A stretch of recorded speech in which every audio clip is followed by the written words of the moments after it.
Go ahead and turn the lights down for this one. Welcome to today's Explainer, where we are traveling deep into the monsoon-drenched Konkan region of India for a real descent into absolute madness. This isn't just a collection of historical facts or local folklore. No, it's a chilling anatomy of a haunting.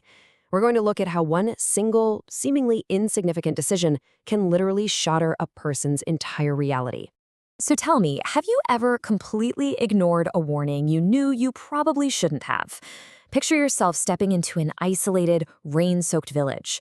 The lush greenery of the Konkan monsoon is absolutely breathtaking, but in this specific account, it's hiding something deeply, deeply unsettling. As you'll see, we're going to explore how one broken rule changes absolutely everything for a guy who was just looking for a little peace and quiet. Section 1. A wedding in the rain. Let's set the stage. Okay, so we start with two childhood friends, Ajay and Shlok. They had this long-standing pact, right? They were going to have a joint destination wedding, but you know how life happens. Shlok decides to go ahead and get married first out in the Konkan region. Now, Ajay is bitterly disappointed by this broken promise, but he's a good friend, so he travels out to attend anyway. But when Ajay arrives, total chaos.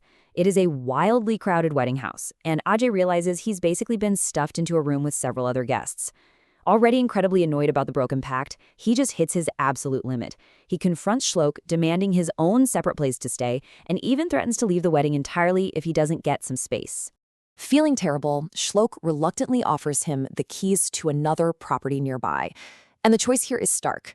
On one hand, the wedding venue. Sure, it's crowded and noisy, but it's safe. On the other hand, this empty house Shlok offers is completely isolated, decaying, and, according to local whispers, deeply cursed. Shlok explicitly warns him that it's highly inauspicious to stay there. But Ajay, he's stubborn, he's exhausted, he's craving isolation, and he takes the keys anyway. Section 2. The ignored warning. So Ajay drives over to the property. He walks up to this old, dusty house that literally looks like it hasn't been opened in years. And there are some weird details right off the bat. There's a dead, leafless tree nearby, which makes zero sense in the middle of a vibrant, wet monsoon, in a stone well that is covered tightly with a heavy cloth. Now, Shlok had given Ajay one very strict, very specific condition for staying there: ring the bell before entering. This wasn't just about being polite, you guys. It was a ritual. It was a warning system designed to keep the unseen at bay, a way of announcing your presence to whatever might be occupying those dark spaces inside. But of course, nature intervenes. Right as he gets there, a sudden torrential downpour begins. Getting absolutely soaked and frantic, Ajay scrambles up the steps to unlock the heavy door. And in his blind rush to escape the rain, the bell remains completely silent. He turns the key, steps right over the threshold, and totally ignores the one rule that was meant to protect him. Moving on to Section 3, Trapped in the Dark. The exact moment Ajay steps inside, he is entirely cut off from the outside world. He looks around, and the house is just filled with broken, dust-covered furniture. It instantly confirms no one has lived here for a very long time. He pulls out his phone to check the time. Zero cellular network. The signal completely vanished the second he crossed that threshold. And underneath it all is this heavy, incredibly unsettling silence that genuinely feels like it's pressing in on him from the walls. He turns around, maybe thinking about going back outside to catch a signal, and then slam! The heavy main door violently shuts on its own right behind him. Now, you might try to rationalize this, right? You'd say, okay, it was a storm, it was just a massive gust of wind. But when he looks out the window, the rain is stopped, the air outside is entirely still.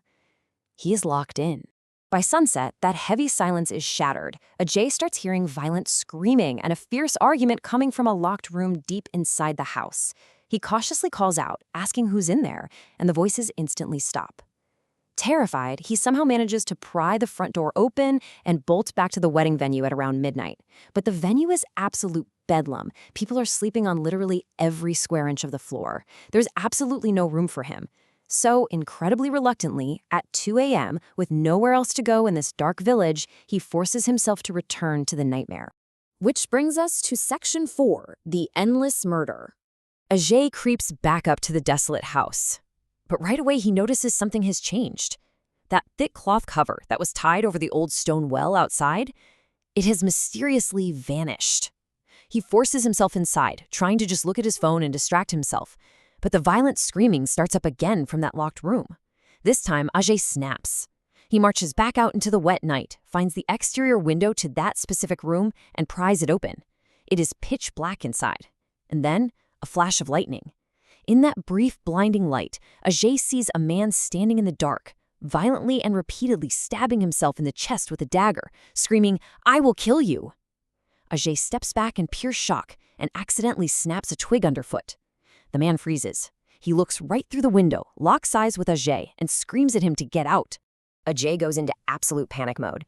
He runs toward his car to escape once and for all, but then his stomach drops. He realizes his keys are still inside the house. And as he's standing there, trembling in the dark, wondering how on earth he's going to get out of this, he hears it. A sickening, heavy splash coming from that deep, dark well right next to the house.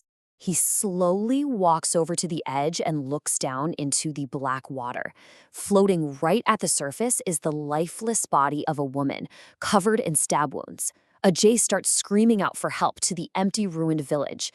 But then, the floating woman's eyes snap wide open. She looks straight up at him through the darkness and whispers this chilling warning: "Don't open that door, or he will kill me again." And then she just sinks back down into the depths. Section 5. The Jealous Ghost. Ajay completely abandons his car. He runs on foot into the night until he finally finds a small, open shop on the outskirts of the village. Terrified out of his mind, he tells the shopkeeper exactly what he saw. And the shopkeeper just nods and reveals the property's dark, tragic history. Years ago, a husband and wife lived in that house.